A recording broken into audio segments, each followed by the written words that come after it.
Hello and welcome. ये है हमारा सो मेट को मसाला और मैं आपका दोस्त शाहिद रज़ा। आज के जो हमारे गेस्ट हैं वो है सौरभ बजाज बॉस, जिन्होंने अपनी MBBS नेपाल से की है। तो आज बहुत से कुछ उनके बारे में जानेंगे, उनकी जर्नी के बारे में। बॉस बिल्कुल, मैं डॉक्टर सौरभ अभी पीडियाट्रिक का रेसिडेंट हूँ। मतलब बेसिकली मेरे MD ख़त्म होने वाला है। यस, तो मेरा जन्म नेपाल में हुआ, मैंने वहीं पे पला बड़ा, वहीं पे स्कूलिंग की, वहीं से MBBS किया। फिर उसके बाद अब मैं इंडिया में प्रैक्टिस कर रहा हूँ। तो चलिए स्टार्ट करते हैं। तो बस पहला क्वेश्चन, कॉलेज कौन सा था आपका? मेरा कॉलेज था काठमांडू का, एक इंस्टीट्यूट ऑफ मेडिसिन करके कॉलेज है। अच्छा, वो यही है, वो one of the best in south east Asia है। साउथ एशिया, या तो वहीं से MBBS किया। वहीं रहता था तो वहीं पे पढ़ लिया। अच्छा, घर भी आपका वहीं है? मम्मी पापा वहीं पे। मम्मी पापा भी वहीं रहते हैं? तो कॉलेज भी काठमांडू में? कॉलेज भी काठमांडू में। Temple of city of temple. हाँ। अच्छा, काठमांडू के बारे में जो हमने जहाँ तक सुना है कि वो पहाड़ों के बीच में बसा हुआ है। हाँ, बहुत सारी कहानियाँ हमने काठमांडू के बारे में सुनी है। पहले वहाँ पानी भरा हुआ था, बहुत सारे सांप थे। जो भी कहानी है उसकी थोड़ा सा ये एक्चुअली में बड़ी इंटरेस्टिंग स्टोरी है, पता है? हाँ, बताइए। उसमें क्या था, पहले बोला जाता है कि पहले के समय में काठमांडू जो है सिर्फ काठमांडू बेसिकली एक तो वैली है। हाँ। ठीक है, वैली क्या होता है, चारों तरफ से पहाड़ से घिरा हुआ रहता है, बीच में लैंड होता है। लेकिन बोला जाता है पहले वो एक तालाब था। अच्छा। बहुत बड़ा तालाब, विशाल तालाब। हाँ। जिसमें सिर्फ और सिर्फ एक टापू था, एक वन पीस ऑफ लैंड बोल लो। उसका आज भी मंदिर है वहाँ पे, उसको बोलते हैं स्वयंभूनाथ। ठीक है, बुद्धिस्ट लोगों का बहुत बड़ा पिलग्रिमेज है, वर्ल्ड हेरिटेज साइट है वो। अच्छा। तो वो जगह भी बहुत प्यारी है। तो बस ये बोला जाता है पूरा तालाब था, तालाब के बीच में वो एक तो लैंड था। ठीक है। फिर विष्णु भगवान ने अपनी एक दूत को भेजा था वहाँ पे। अच्छा। उस दूत का नाम था मंजूश्री। ठीक है। तो मंजूश्री वहाँ पे गई, उसने पहाड़ का एक हिस्सा काटा। अच्छा।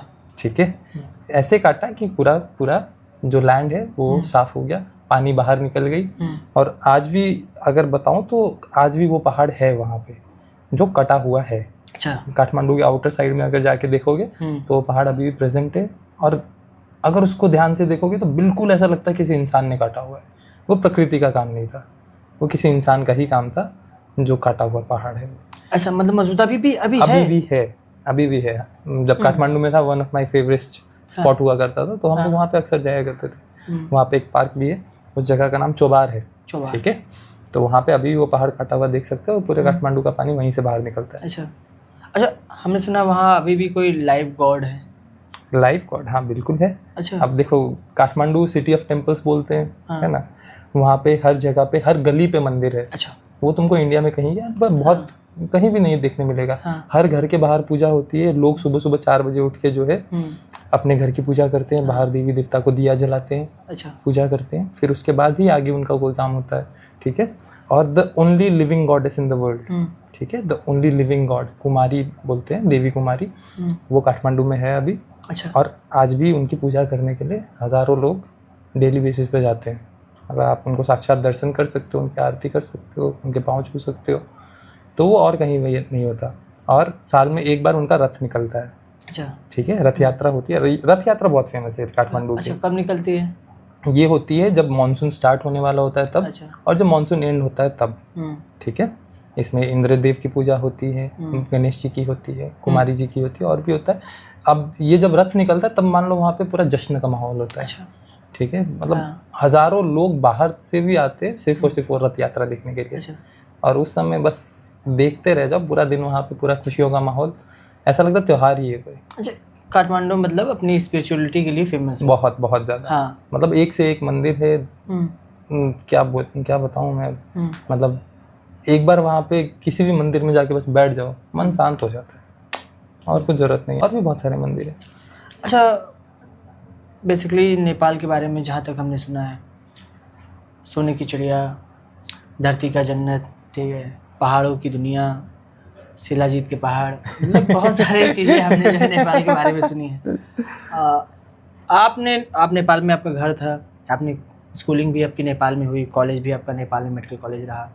आपने कैसे ऐसे नेपाल को कैसे देखा? देखो, नेपाल ना सोने की चिड़िया, चलो मैं पैसों के मामले में नहीं बोलूँगा। अच्छा। लेकिन प्रकृति के मामले में ज़रूर है। कैसे? अब देखो नेपाल है तो छोटा सा, ठीक, लेकिन उसका 1/3 हिस्सा तराई है, मतलब प्लेन एरिया जैसे हमारा बहराइच है वैसे 1/3 हिस्सा पूरा हिली रीजन है, ठीक है, मतलब छोटे छोटे पहाड़ जैसे काठमांडू है, और 1/3 हिस्सा पूरा बर्फ के पहाड़ है, ठीक है।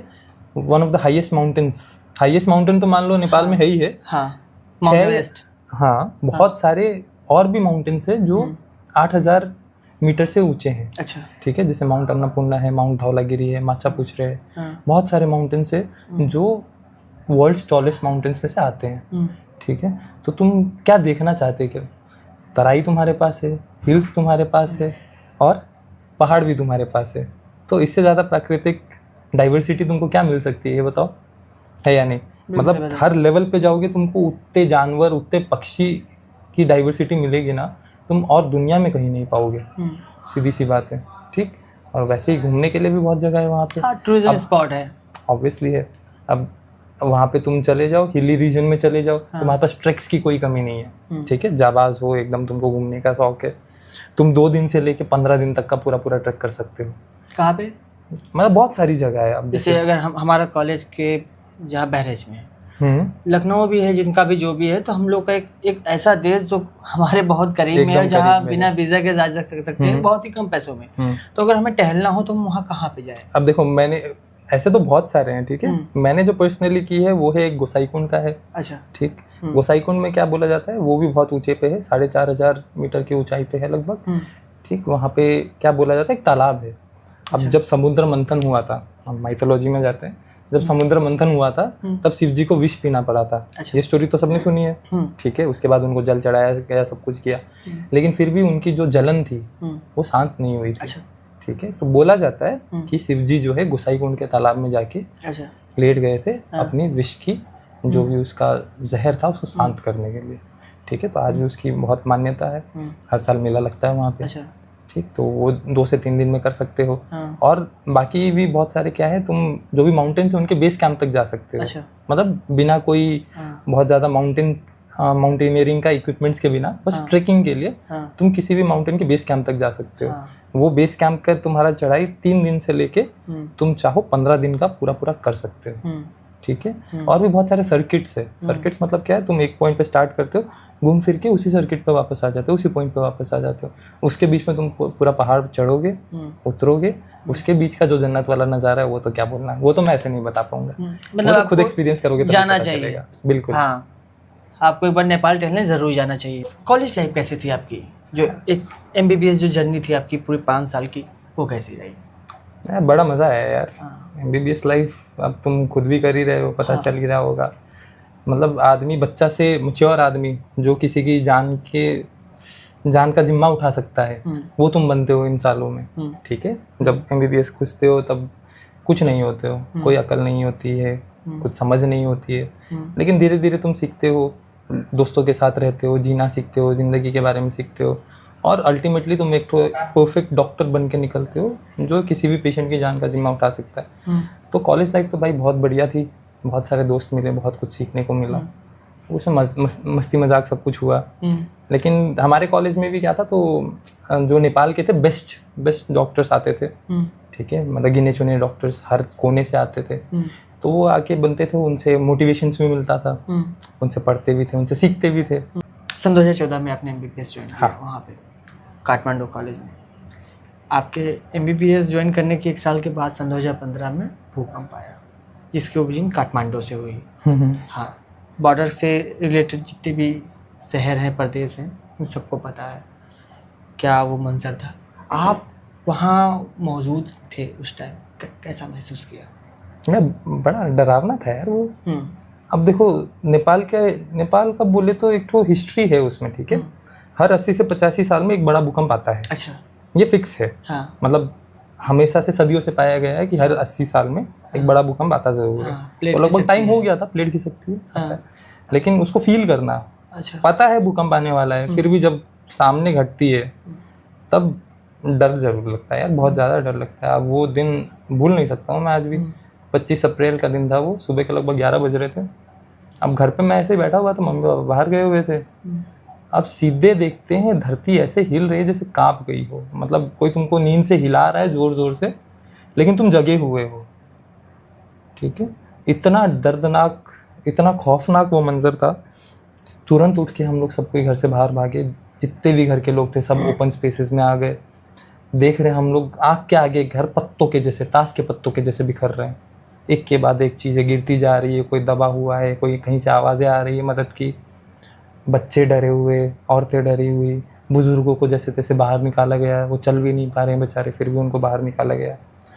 तो एक टाइम था जब सब कोई डरे हुए थे, फिर सबको अपने परिवार से मिले तो सबको थोड़ी तसल्ली मिली, जिनको नहीं मिली वो डरे हुए ही थे। तो ऐसे कुल मिला के एक बारी में मेरे हिसाब से 1 महीने के अंदर 3-4 बड़े बड़े भूकंप आए थे वहाँ पे। हाँ। जो बहुत डरावने थे।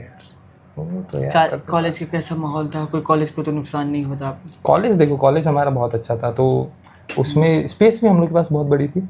तो पहले दिन तो ऐसा हो गया कि सिर्फ परिवार की सेफ्टी, वो अपने परिवार की सेफ्टी सबसे ज़रूरी।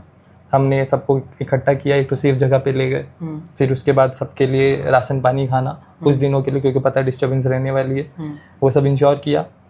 उसके बाद सेकेंड डे चले गए हॉस्पिटल। अब हॉस्पिटल में जाने के बाद तो मंजर ही कुछ और था।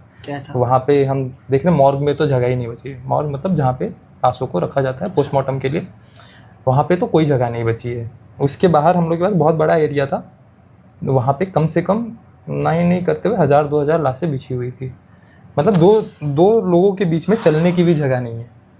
किसी का सर फूटा हुआ है, किसी का हाथ कटा हुआ है, किसी के आंतें बाहर आई हुई है। तो वो देख के तो ऐसे ही डर गए थे, लेकिन फिर भी अब डॉक्टर बनने वाले, हिम्मत दिखानी है, तो हम लोग लग गए सबकी मदद करने में। जो हम लोग के लिए फर्स्ट एड के लिए आ रहे थे, हमने सबको मलहम पट्टी की, खाना खिलाया और रखा सेफ्टी में। हॉस्पिटल के बाहर बहुत लोग रहे, वो लोग अपना जब तक भूकंप नहीं ख़त्म हुआ तब तक वहीं पे रहे। उसके अलावा हम लोग की फैकल्टीज़, कंसल्टेंट डॉक्टर्स, नर्सेस, जो भी उस हॉस्पिटल से जुड़ा हुआ था, सब मदद के लिए आए।